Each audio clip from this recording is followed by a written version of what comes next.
নমস্কার, আমি জ্যোতিষ শিবী গয়ানাদি। আজকে আলোচনা করব কোন গ্রহ খারাপ থাকলে কী ধরনের রুদ্রাক্ষ ব্যবহার করা উচিত।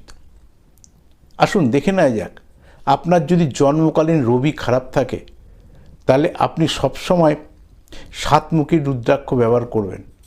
যদি চন্দ্র খারাপ থাকে তাহলে আপনি পাঁচমুখী রুদ্রাক্ষ ব্যবহার করুন। যদি বুধ খারাপ থাকে তা আটমুখী রুদ্রাক্ষ ব্যবহার করুন। যদি শনি খারাপ থাকে তাহলে তিনমুখী রুদ্রাক্ষ ব্যবহার করুন। যদি রাহু খারাপ থাকে তাহলে চারমুখী রুদ্রাক্ষ ব্যবহার করুন। যদি মঙ্গল খারাপ থাকে তাহলে নয়মুখী রুদ্রাক্ষ ব্যবহার করুন। এইগুলো সবসময় কম্বিনেশন করে, যেমন নয়মুখী 5-4 হতে পারে, 6-3 হতে পারে।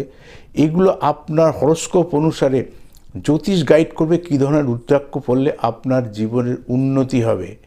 তার উন্নতি লাভের জন্য